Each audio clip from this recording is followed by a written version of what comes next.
Welcome to Rainbow Soul Vodcast, where our Soulstrology comes forward to help you manage your everyday life, with forecasts and deep dives on natal charts and queer perspectives on the planets, transits, and more. A group discussion about upcoming transits with tips on how to read these transits in your own chart. Hollis offers years of wisdom and natal chart knowledge with Bright Hawk's positive perspective and Lacrosse's inquiry. We offer the complete queer astrology experience. Welcome to Rainbow Soul. Please help us by subscribing, sharing, and commenting and reviewing. You can also learn where else Rainbow Soul is offered on our website at rainbowsoul.show. Welcome to Rainbow Soul Soulstrology forecast for, let's see, we're in April, right? April 17th to 23rd. I do know that we're in April 17th to 23rd. And welcome to our podcast. And I'm Hollis Taylor. I am an astrologer and along with lots of other things. And so you can check out my website at divineandrogen.com. You can get my book or do a reading or something there. Divine Androgen, it's in the description. And hi there. I'm Bright Hawk, author of The Dancing Hippo, a wonderful award-winning book illustrated by Amanda Moore. Story about resilience. It's very fun. You can find out more about me. I'm a storyteller, a musician. I do astrology with Hollis, and we also run a nonprofit called Let's Dance Activities, where we go visit nursing homes, and I play music and tell stories, and Hollis dances with our elders. It's pretty cool. And I'm Lacrosse. I also have a book, two books, color journals. Geez, they're right there. The Fool's Journey Color Journal. I'm like, what's the title? And the other one's Wandering Through the Wands Color Journal. I'm in the process of making the third of a 5 installment. You can find me on Facebook, Instagram, on TikTok as the Ruffled Raven. That's kind of my new name now because my feathers are always ruffled. So yeah, so that's where I'm at. Fun. Now I'm going to be on TikTok now. Yeah. Okay. It's the same thing. It's the same one. I just changed the name. I just put it to the Ruffled Raven. Yeah. I just thought, my feathers are always ruffled. So I love it. I'm sure there's others that could identify with that. All right, friends. So I want to invite you to just take a minute to sit back in your chair or wherever you're sitting and try to relax. Get your feet on the ground if you can. Close your eyes if you can. If you're driving, please don't do these things. And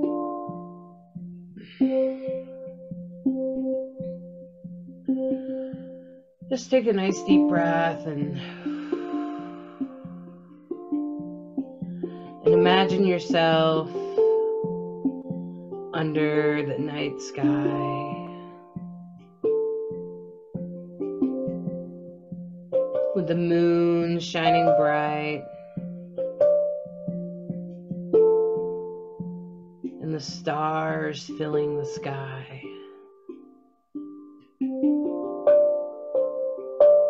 And step back and take a real big view of the whole sky, like you're out in nature where you can see all of the stars.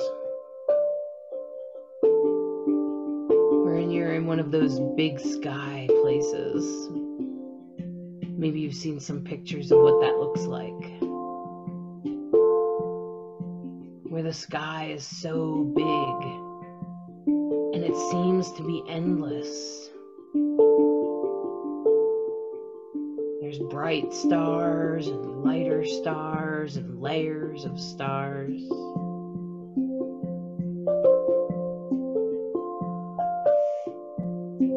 And there's planets that blend in with the stars.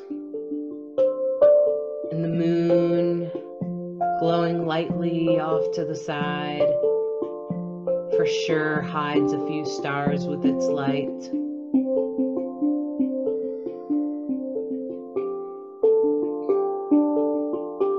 And you can see the Milky Way, the sort of dusty, sparkly belt that goes across the sky.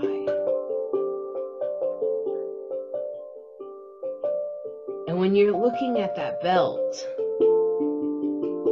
you realize just how big the sky really is.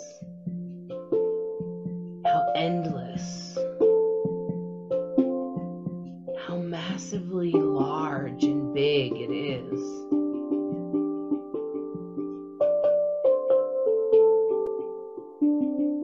And you recognize in this moment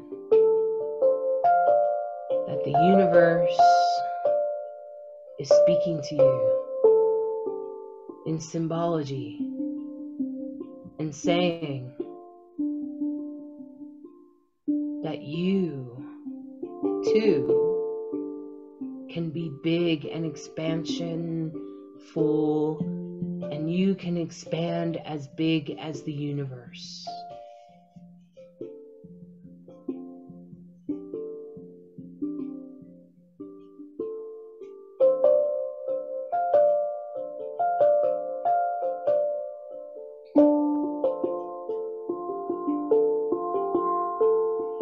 And as you recognize that your potential is not limited by anything other than your own imagination, you too can expand beyond.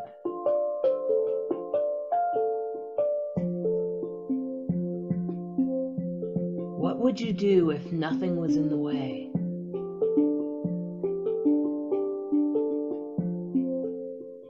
What would your life look like if those other things were not in the way? Take a moment to think about that.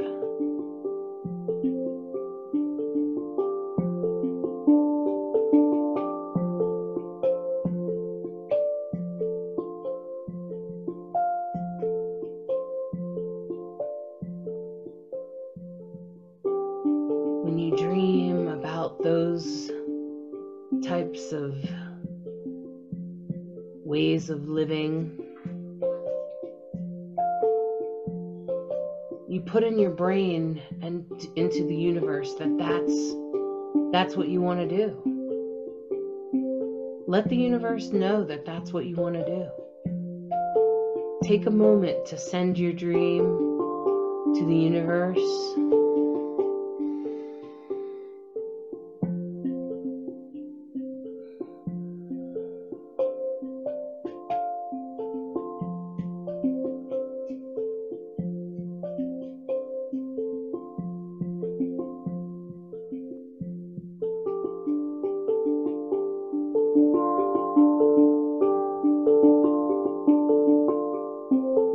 And as you pull back,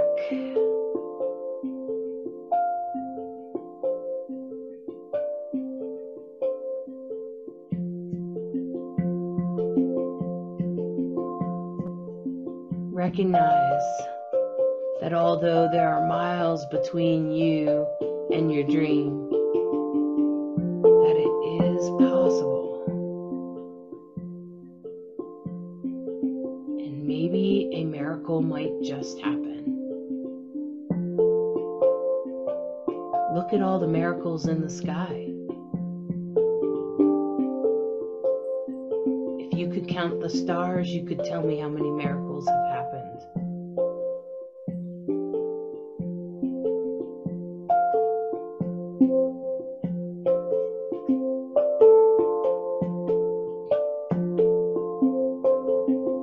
And as you pull back into yourself and recognize that you are just here and now,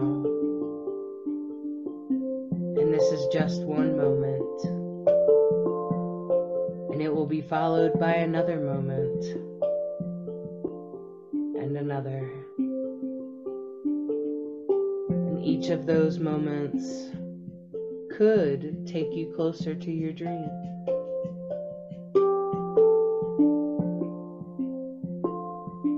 As you take a deep breath and come back from the night sky into your body, you can know that the universe has your dream in mind.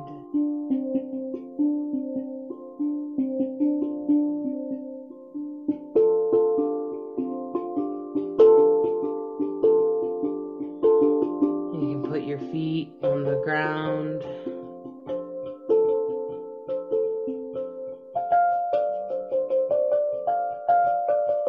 And you can feel your body come into your skin. And feel your muscles.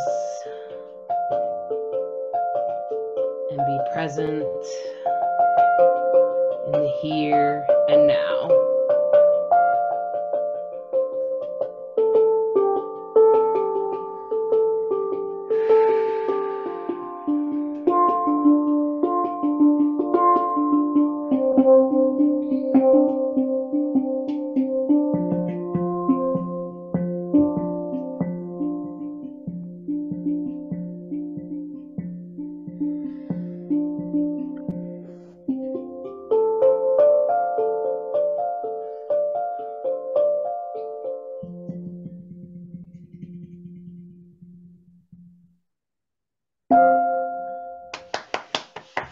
Yay! Thank you, Bright Hawk. My pleasure. People on Zoom, musicians on Zoom sometimes miss the whole applause thing. So I like to make sure we just give it to them. Thank you. It's true. It's not the same. When you do it in live versus in person. Yeah. Yeah, I can see that. So, all right. Well, honestly, big week. yeah. Well, anyway, I thought that it wasn't as intense as some other weeks. Well, the big news of the week, come on, let's just cut to the headline. It is eclipse season, and the first eclipse of the year is happening on April 20th. Easy to remember, 420. Yeah. And yeah. And it's happening, it's happening on a new moon. That's what defines a solar eclipse. And it's a big deal. It's 29 degrees Aries, which means this is the second new moon in Aries. Yeah, there you go. Which rarely happens. I'm sure other astrologers could tell you precisely how many years, Rick Levine.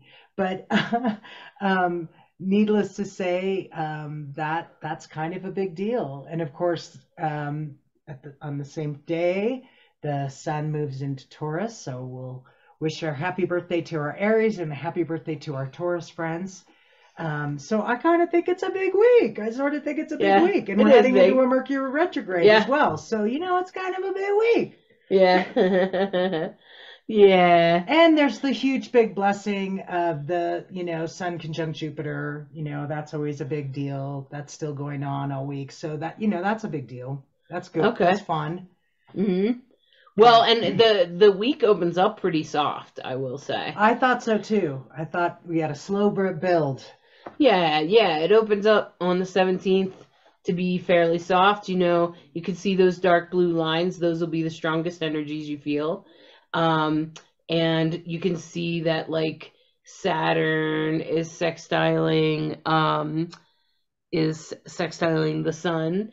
And, the thing is that sextile it's going to be like an influence to push you forward on what you're supposed to be doing in this Saturn and Pisces time, probably. Or what you have to finish up from before or something like that. Or, so Saturn sextiles tend to kind of, they tend to be blessings, but they're not always easy. Like a trine just happens. Mm-hmm. A sextile is more like, oh yeah, do this. And that's what you're supposed to do. And so you might have like a little bit of like an awakening, or like a like you're just, your head's gonna go off and you're gonna go, oh, you'll just have a little like aha moment. And it's going to be Saturn is also trining the south node down there in Scorpio. And so I feel like especially this is going to be old ways are somehow going to help you. Like something from the past is going to just kind of like, you're going to be like, oh, I'm so glad I did that. I'm so glad I did that. Like that kind of thing. So glad I took care of that type of thing. Um, and so I think that influence, starting off the week. Now I know that we will be in the shadow of Mercury retrograde, but I feel like this Mercury retrograde, I don't know, maybe because it's in an earth sign, but also because um maybe just because of what else is going on, the Mercury retrograde, you might notice, so if you're listening to this, you might want to like make sure your computers are backed up, or make sure if there was something wrong with a transportation vehicle or something like that, that you took care of it before we get to this. So that's kind of, so, try to hopefully you've already taken care of it at this point, but if you haven't take care of it as soon as you can. And, like transportation issues, it's not that Mercury retrograde, like, shoots us in the butt or anything like that. It's just that, or tries to purposely attack us. I think Mercury just goes backwards and makes us make sure everything is done and taken care of correctly. And, most of us would choose to ignore that little clicky sound in our car. And as long as it kept running, and eventually it's going to break down. And we kind of know that. And if it's going to break down, it's probably going to break down during a Mercury retrograde. Okay. And communication could kind of be a problem. So, the internet and things like that. You want to pay attention to things like that. Yeah. So the thing I would continue to say about the moon is that, remember, the moon rules Cancer and Mars has moved into Cancer. So whatever sign the moon moves into affects Mars in Cancer. So when we start off the week on Monday, the moon is a void moon at the most of Monday for most people. And then that evening, the void moon will turn into, go from Pisces into Aries. But when we start off, it's in Pisces. And so, of course, a Pisces moon is emotional and watery. So you have water meets water, Pisces and the moon. It's very much in its water element. It's dreamy. It can be very emotional, can be very deep, can be very creative, care very deeply. And, the shadow side of a Pisces moon can be delusional and overly emotional, not seeing things clearly, not hearing things clearly, because think about it, you've got all that water. How well do you see and hear in water? So it's about feeling, very much in the feeling realm. And so, you can see in the chart that as the moon passes through that stellium, it's just going to conjunct everything, right? So it's going to light up. So when we start off the week, it conjuncts Neptune. So the ruler of Pisces is Neptune. Neptune is in its home, in its rulership. And then it's going to conjunct Uranus. And we call Uranus sometimes the revolutionary, the weird, the out of the box, the didn't see that coming. So you have the moon conjuncting Neptune and then conjuncting Uranus, and then it's in a sextile to Pluto. So, and the moon is in its very last waning crescent, because of course we have that new moon on Wednesday. So, yeah, so, things start off quieter, but whatever the moon conjuncts is going to amplify that energy, right? So, Neptune and Uranus, those are big energies conjuncting with the moon. So, the Monday might be about what are your dreams and what are you doing with those dreams and how do you feel about that? And yeah, those kind of things. All right. And on I think I'm not sure it's Uranus. I think Uranus is over in Taurus. So I'm pretty sure it's some sort of asteroid. And you just got confused. It's okay. Well, it'll conjunct Uranus as it goes across those things. It might be a day later. Yeah, okay. It might be. Yeah. Okay. Yeah. It's within orb. Okay. But it hits so many things there that it's gonna like play the piano there. Yeah. Through Aries at the top there, 10th and 11th house. It's gonna just kind of ring those things up. Like a harp. But I think as it does that, it's really gonna trigger that Mars in Cancer, right? It's gonna really trigger that part of it, and I think that's kind of like the important part of it, is that the Mars in Cancer is gonna.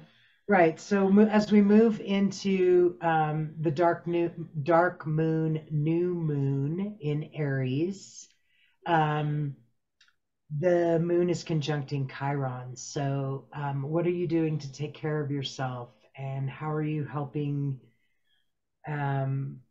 So moon in Aries, you have the moon, the cool emotional moon meets fiery, hot, active Aries. So when we talk about an Aries moon, what we often talk about is nervous temperament. An Aries moon is that hot,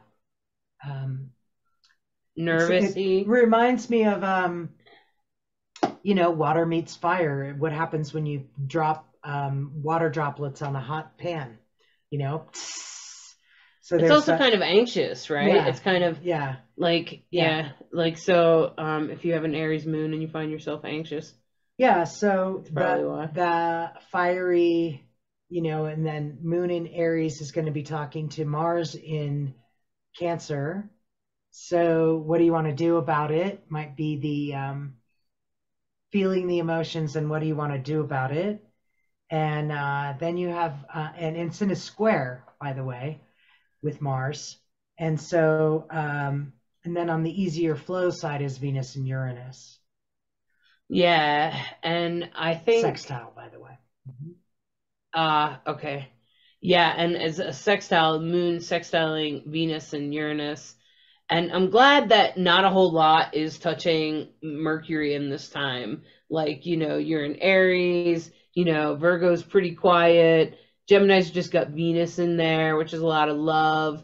And this is what make this Mercury retrograde, at least this part of it, a little bit gentler, because there's nothing squaring it or blah blah blah, and it's just going to turn around and go backwards. So you might find yourself just gently having to review something, or having to edit something, or change something, and that's perfectly, hey, I'm grateful that Mercury gives us this time to do that. And so I would take, if you've had a lot of bad experiences with Mercury retrograde, I would take this opportunity to start to notice what happens this time for you as far as communication goes, and transportation, and like things that normally break for you during Mercury retrograde, because you may find that it's just going to push you through and have you review things. So it might have you might have to like go over your finances or something again, or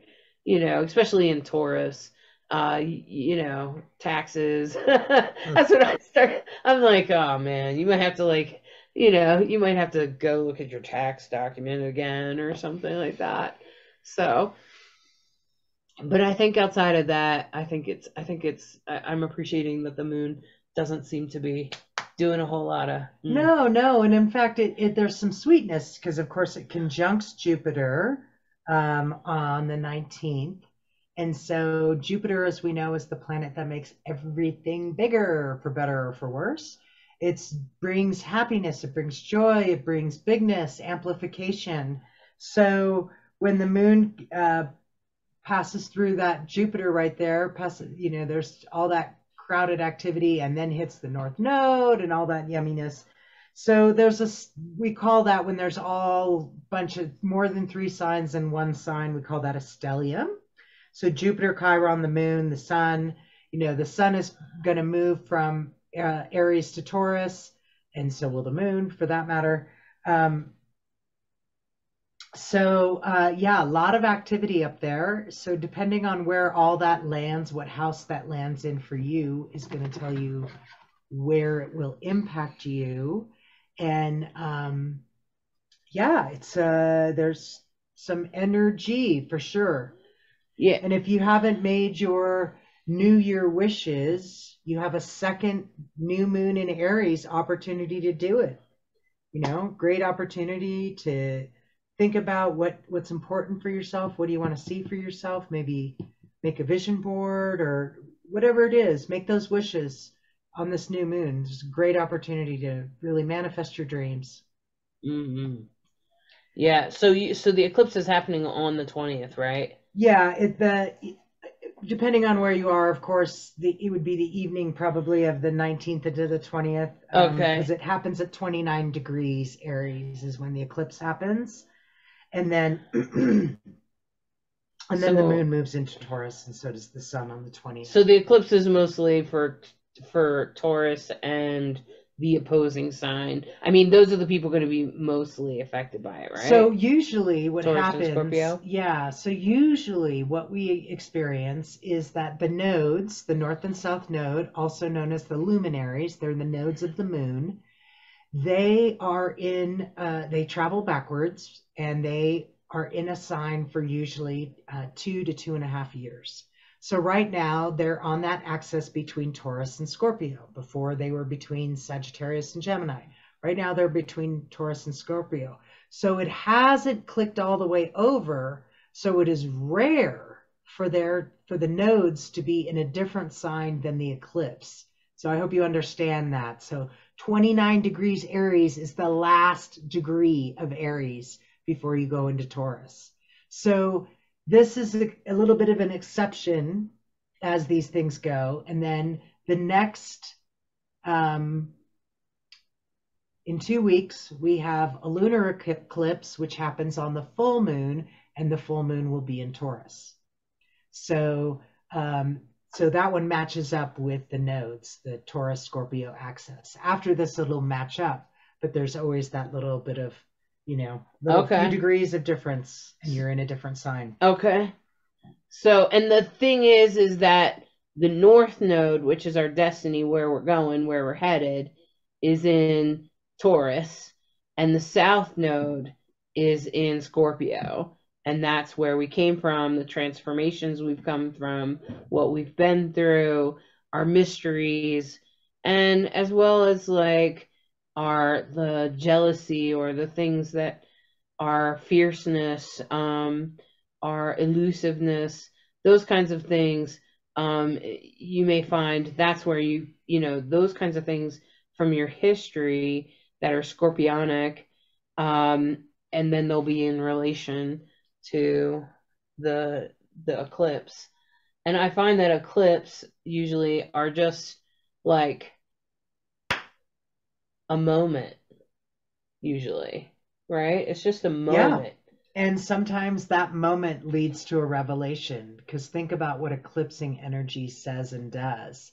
And so sometimes once things are blocked out, you suddenly see something in the shadow that you couldn't see before. Or you have an insight where you go, oh, wow, I get it now. Something like that. This eclipse in particular moves very quickly because of how it's placed. Yeah. If you have placements, so for me, I know for me, this is kind of a big deal because my sun is 29 degrees Sag, and this eclipse happens at 29 degrees Aries. So it's kind of a grand trine situation. Oh. Fire, right? So if you have a sun, moon, or rising in a fire sign, you're going to feel it. If you have something at 29 degrees like I do, you're going to feel it. If you have something in the opposite sign where the nodes are right now, Taurus and Scorpio, I think you're going to feel it no matter what. Aries, you're obviously. Taurus. So Yeah. so that's really how that rocks. Yeah, and I think it will be different levels of intensity, probably depending on where your placements are in your chart. So you might want to just, take a look, see what's in Taurus, what's in Scorpio for you. If nothing is there, you might want to just look around, see if anything's around 29 degrees or even 0 degrees. I would say even. And so, just be prepared for anything, I think is the best way to prepare for an eclipse. To just kind of try to be ready to coast through it, or to just, okay, this is what's happening, and this is what we're going to do. We're just going to go slow. And I think doing that is like, you know what I mean? Like, that's usually what I do, is I just kind of, okay, I don't know what's going to happen. And I try not to have fear, because sometimes an eclipse can be good. It can be all of a sudden something comes through for you. Something finally releases. Something finally comes, that thing you've been working on for 5 years is now finally something comes through, So be prepared for that moment, and so you can just take that in and try to, just try to take care of yourself and be prepared for anything moment, I think is the best way to prepare for an eclipse. Yeah, because what happens as on the 20th, 21st is then the moon actually conjuncts Uranus, and whenever that you can have a Uranian conjunction, it's the expect the unexpected. Surprise! Wow, didn't see that coming kind of thing. So when the moon moves into Taurus, again, we still have that conversation happening with the moon and Mars. And Taurus, obviously more creative, earth, grounded, appreciates the nice things. Moon in Taurus can be stubborn, can be, bullheaded, very fixed, right? So it's fixed earth, so it's not very changeable. When it makes up its mind, it takes a long time to change it, if you can change it. The thing I say about Taurus is about they're slow to change, but once they make up their mind about something, boom, look out, it's done. Get out of the way. So that can be very powerful, can be very potent.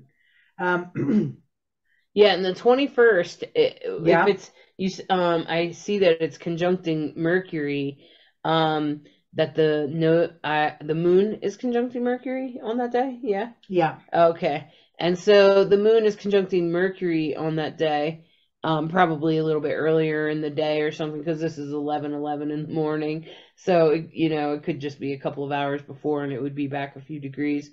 You can see that Mercury's gone retrograde on this day. Right. And so Mercury is going to go retrograde, and there is a T-square in the sky.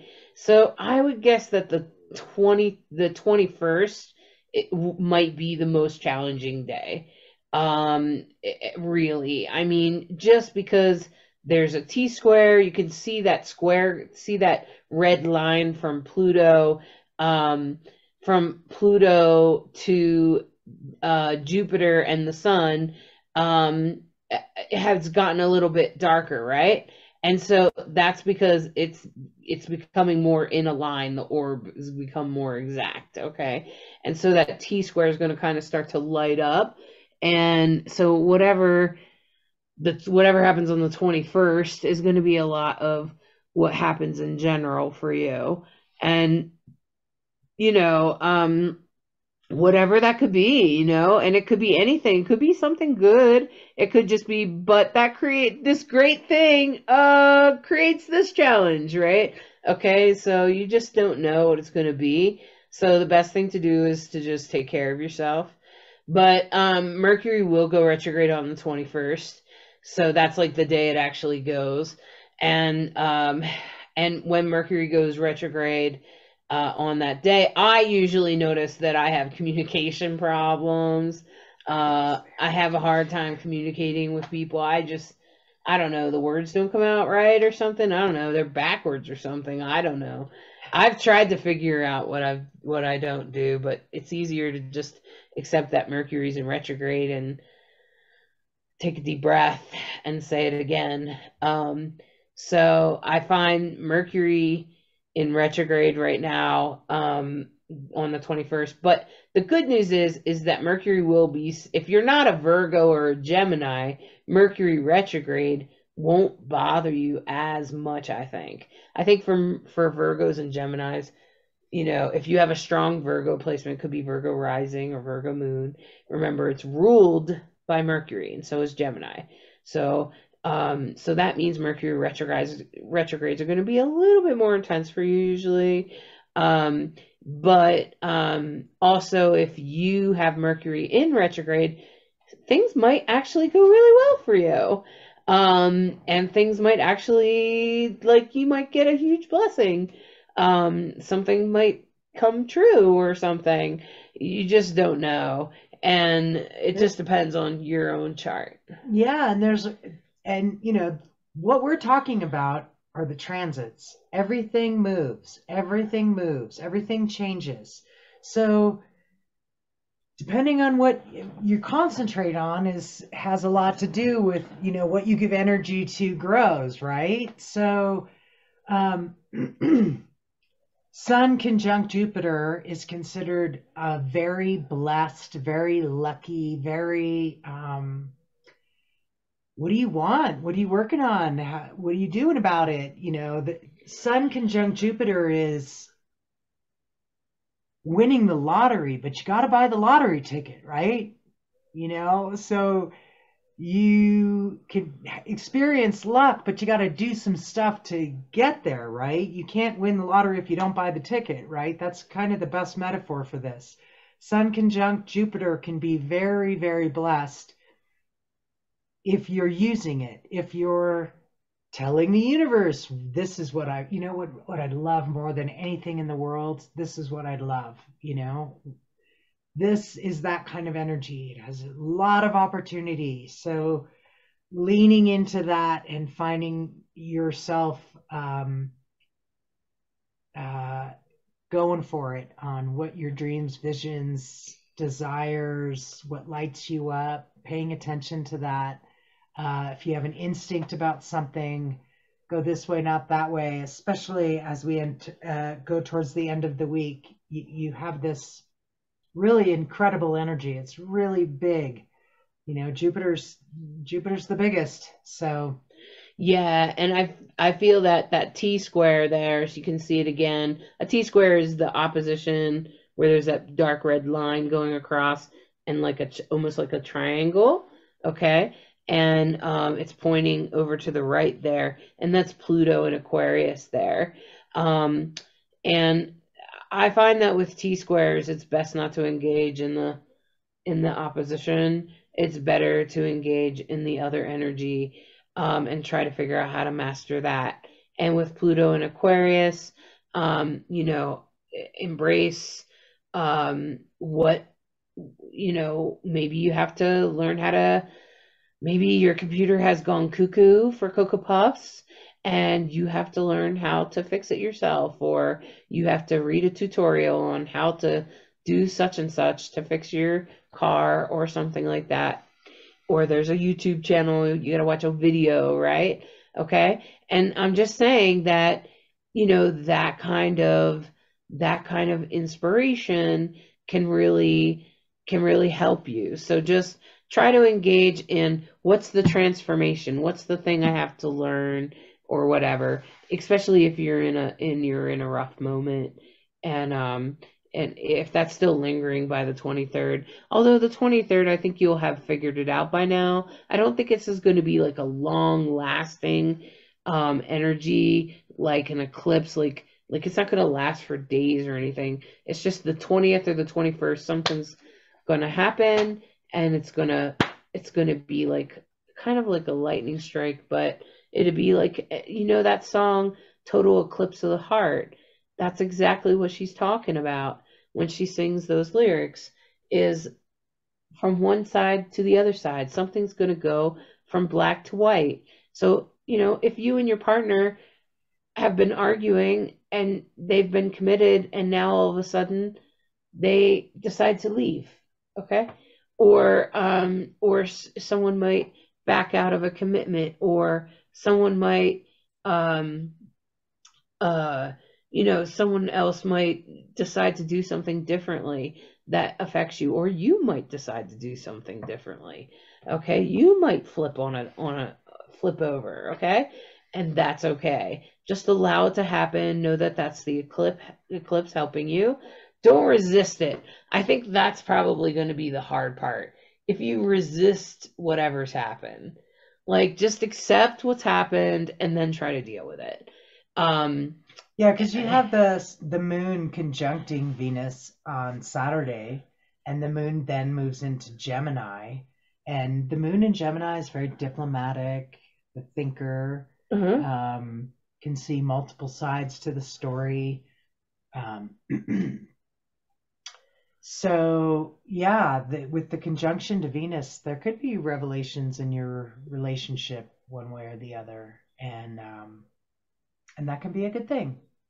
Yeah, exactly. So I feel like if you go forward doing that, um, if you go forward this week, just knowing that something might come up and just kind of be prepared for it, have something in your back pocket to deal with it. Oh, I got that guided meditation app I wanted to try out. I think I need that meditation now, right? Okay, like, whatever. Go take a run, take a walk, call that friend, whatever you need to do to work it out, and then get it worked out, and then take care of yourself and do what you need to do, and just know that everything's going to be okay and that you're going to be okay. So I think that's like the important parts to this. Absolutely. Yeah. So I think if we navigate it, go slow. That usually helps me. I know that sometimes it's hard for me to go slow, so I'm always telling myself to go slow. I'm not sure that's always everybody's answer, but that's usually my answer. Like, if things get messed up, slow down. Just slow down, and one step at a time. Because, rushing through it, I'll usually make mistakes and everything else. So just go slow and figure out what to do next, and figure it out one step at a time. No, I think that's what the retrograde is all about, right? Yeah. Helps you take that. When you look at a retrograde of the planet, it sort of reminds you of the labyrinth, walking the labyrinth. I don't know if you've ever walked a labyrinth, but it's a beautiful walking meditation, and you walk by certain areas multiple times, but from different angles, and Right. it's fascinating that way. And retrogrades are helpful for us that way. They help us review, reflect, remind us of what's important, what's not important, and the opportunity to reframe and go forward in a way that feels like the best way. And I think trusting the universe got your back. I know sometimes when bad things happen to people, especially really bad things or lots of bad things, we tend to think that, like, or have this expectation that the universe is just like going to beat us up or something. Not that we consciously are like that, but we're just waiting for the next bad thing to happen. And instead of doing that, what I'm suggesting is to just trust that even if it's a bad thing, it's to, instead of judging the moment, oh, this is horrible, being like, well, that sucks, but I'll get through this, and this is what I'm going to figure out from it, and this is what I'm going to come to, and this is how I'm going to resolve that. And doing that, I feel like, is a really powerful, um, it's just a powerful way to navigate hard moments. And so, just try to trust that the universe is not hurting you, and that, or that even though this thing hurts right now, that it's actually leading you to something better. It is leading you to something better. Something better will come of this. And that's not always easy. It's easier said than done. There's got to be something better, but just coming to the realization that that's going to happen, because it won't stay bad forever. Even it just won't. And it doesn't. It can be bad for a very long time, but it won't usually stay bad forever. And so there's usually some good things that start to happen, and then bad things happen again. And that's just kind of life. That's the way things happen. And so when we accept that, the roller coaster of life, it's a little bit easier rather than resisting or expecting something bad to happen, because something good could happen. And that's where I try to keep myself, and just be like, well, I'm going through this really horrible thing. Maybe there'll be this really amazing, wonderful thing, in a week. I don't know, you know. So, and that's what I try to do, and that helps me. So trusting the universe, and just having that perspective, I think, could be really helpful. Yeah. Yeah. Yeah. So lacrosse, I know we're finishing up the season of the Hawk. Do you want to throw in on what's going on this week for you? Yeah. Well, I did want to say the thing about, you were talking about the shadow and the dark and all that stuff. And I heard a really neat quote today, which I was going to post it, but I didn't get around to it because work was too crazy. But it said, no, here it is. It says, no tree can grow to heaven if the roots don't reach to hell. And to me, that was so deep and intense, because we look at, we all want the good and all the great to come, but you're not willing to reach down and let your roots reach to hell or go through the work. And I think that's kind of consistent with, we're going into the season of the beaver. And the beaver is all about work, work, work, work, work. But a lot of people think they're just building the dams, but they don't realize they're actually creating a whole ecosystem. They're not just building for themselves. They think that, a lot of people think they are, but they're not. They're building for all these other, things that are in their ecosystem that need somewhere to live. So, I think with this new moon, we have to go in with the whole mentality of, like you said, you can hope to win the lottery, but if you don't buy the ticket, you're not going to get it. So I think with that, it's the same thing. You can hope for things to turn out, but if you're not willing to put the work into it, or to go through the suffering or the hardship to get there, it's not just going to come to you. So that's kind of what I'm getting out of this. Yeah, and if you just stay isolated, like if you just don't change anything, I think most of us have learned, hopefully, in the pandemic, what that does. It Yeah. mostly just isolates you, and you just spin your own wheel. You're like a hamster in a hamster wheel. I always feel sorry for them because they're not going anywhere. Yeah. But you watch a little hamster in a hamster wheel, Yeah. And so if you feel that way, if you feel like if you find yourself wanting to like isolate yourself, or don't move, don't go anywhere so nothing goes wrong, or anything like that, just know that that's silly. You have to be able to move through life so that things will evolve, and bad shit's going to happen. I honestly think that we move through our bad shit better, that you move through the mud better when you're not so shitty about it. Yeah. You're like, oh man, this sucks. This really sucks. This sucks. This sucks. Now I try to be like that. Now I'll tell you, I was just sick. I had, as you can hear, I had bronchitis. Oh my gosh. And I was like, in the first couple of days, I was like, okay, I'm going to get through this. Everything's going to be okay. See the doctor. And then at some point, when Pluto and the moon kissed, the fear of my heart condition and the not being able to breathe. And I did have shortness of breath and a raised heart rate. Sent me to the ER because I just was anxious about it, and I couldn't sleep, and I couldn't stop thinking about it, and it was just haunting me. And I just needed somebody to say, "We think you're okay." And there was also actually something else that kind of came good out of that, which was that they told me what kind of virus I have. And it's just some sort of, it's like the common cold, but it's a type of the cold that causes bronchitis a lot. Yeah. And I'm like, okay, so it's more about the bronchitis than it is about the cold. Yeah. And I I have come to an awareness, because bronchitis sucks if you haven't had it. And you usually have to go on some sort of medications. And I don't usually do that. So I had to trust this doctor and the cough medicine that she gave me, and the inhaler and the steroids, so that I could heal a little faster, so my heart was not under so much stress. Okay.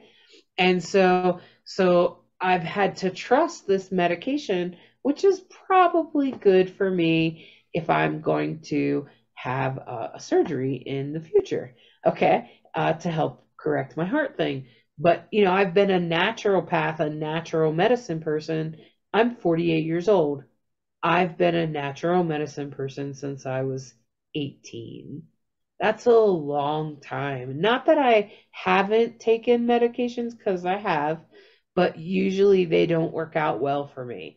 And once again, that happened again. The cough medicine makes me feel oogie, but I learned to find a balance. So during the day now, I'm not taking that cough medicine. I'm taking my homeopathic cough medicine that doesn't make me feel weird. Okay. So I've learned to balance in this experience. And I also recognized my fear, and how important this surgery that I'm going to have on my heart will help me not feel that fear, because this surgery will be an implant to save me. Okay. If something happened to my heart. And so it will just trigger and save my life, which I will be very grateful and thankful for. But that, like, instead of walking around in that fear, I can instead, and I recognize that I'm holding that fear, and it's very hard to deal with the fear of death. Like, I'm not really afraid of death. It's just that I have a whole lot of things I want to do on this world right now, here and now. It's not that I'm not really afraid of the afterlife. I know the beauty that could happen then, but I don't want to give up what I have now. I feel like my life finally got great somewhere around 40, and because because of everything I've been through. So I just feel like I had a learning experience. So yeah, it was a sucky moment to go to the ER and have bronchitis and get frustrated because I can't sleep, because I can't breathe, because I'm wheezing, right? Okay, hey, everybody knows what bronchitis is like, or most of us do. And so by the time you recover, you're like, thank God, right? You're pushing through, and you're like, I'm getting better. I went outside in the sun yesterday. I got my feet on the ground, right? And I started to feel reconnected to myself, and recognize that I didn't deserve to live in fear, and that I didn't need to be afraid of the medications that the doctors were giving me, that although they may not always work out really well for me, my best interest is at heart usually. And that most of the time those things work, and they don't, although they might be uncomfortable, they're not terrible. And so I just had to learn, like, a balance,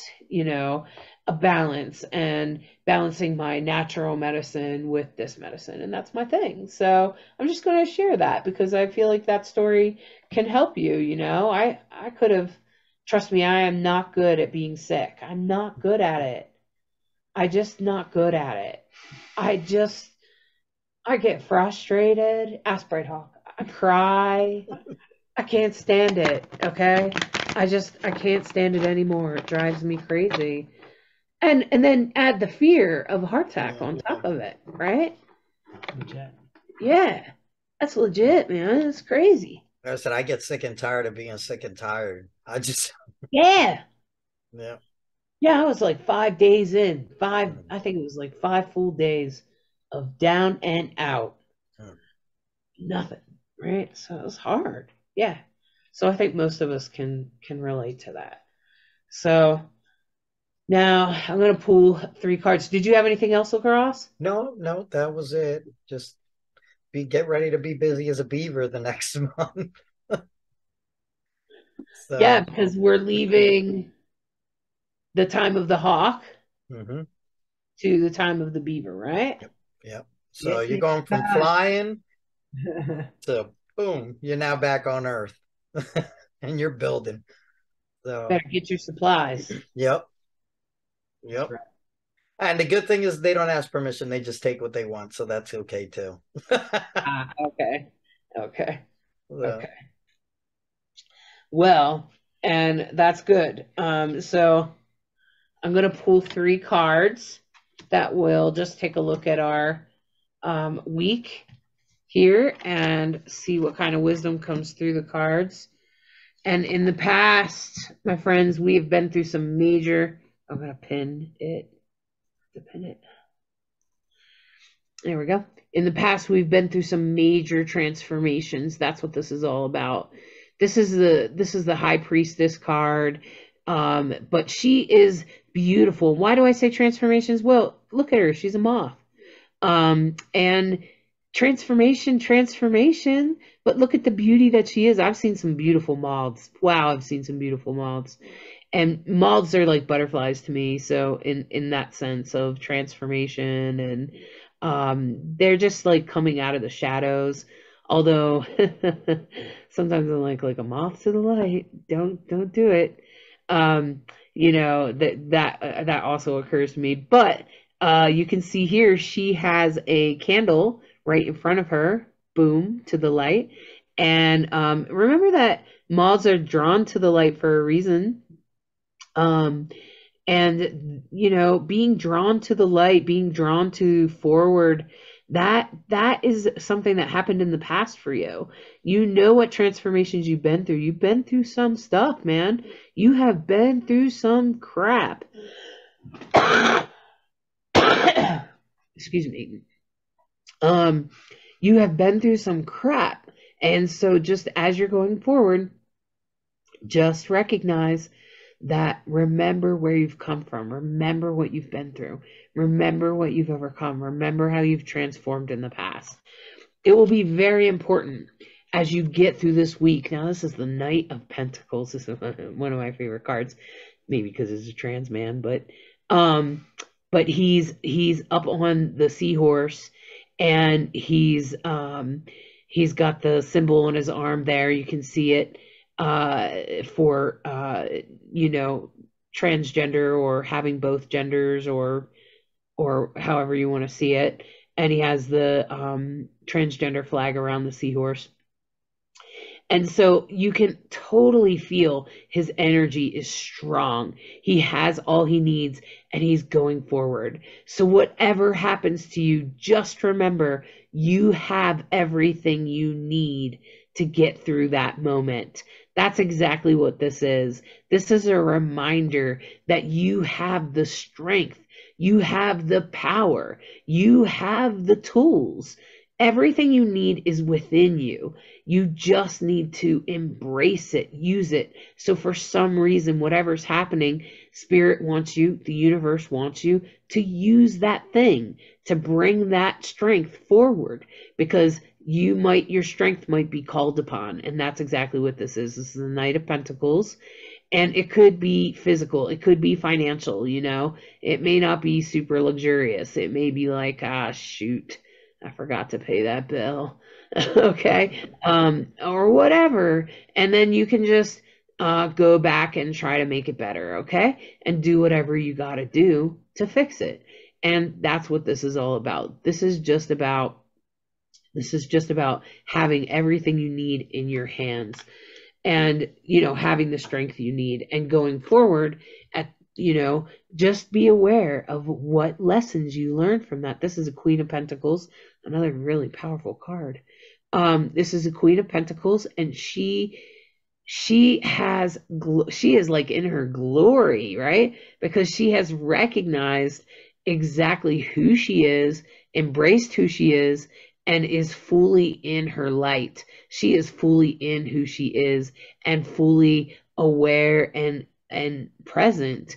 And I think the Queen of Pentacles, that's exactly what it represents, is that energy of I have everything and I have done it. So by the end of the week, you might have walked through whatever thing might happen. And when it happens, you might walk on the other side going, hey, I did that pretty good. I did good job. Make sure you give yourself a pat on the back. Make sure you tell yourself you did a good job, because you did. Okay? Even if you made a mistake, it's okay. You made it better. Somehow on the other side of it, there will be some sort of light. So whatever that light is, whatever that part is that you can be proud of and strong in, hold on to it, okay? So remember this week, going through, remember what you've been through, remember that you can get through it again, and that there are things that you are always ready for transformation, and that it will change, and that's okay. And things are changing for you now, and you're going to keep going forward.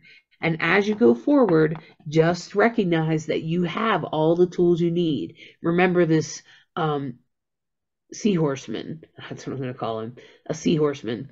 Remember this Knight of Pentacles. He's riding the seahorse, and he has, his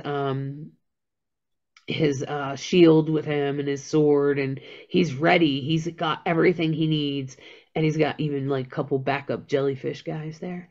And so, just know that he has everything he needs, and you have everything you need.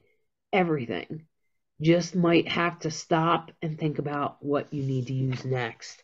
And then by the end of the week, you'll be like, whoa, okay? And the Queen of Pentacles will shine through and remind you, hey, I did a pretty good job of that.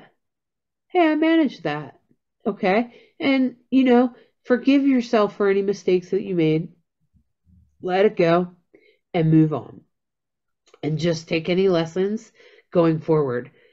Because I love that saying that says, failures are not failures when you learned a lesson. So, if you've learned a lesson, then it's not a failure. It's a lesson learned. Okay? So let it be a lesson learned and go forward into your tomorrow. Great reading. Wow. Great reading. Powerful cards. Thanks. A great message. Good job. Well done. Yep. I hope you all enjoyed that. Yep. All right. And I think that everybody, I know you're going to coast through this week in a really best way that you possibly can. You're going to get through the eclipse. You're going to come through it. It's going to happen. And then it's going to be done. Okay? And you're going to come through it in like glory on the other side. I just know it. So as I like to say, blessings and blessings. All right, my friends, and have a beautiful week, and make sure you follow, share, like, and comment, or whatever, depending on what platform you're on.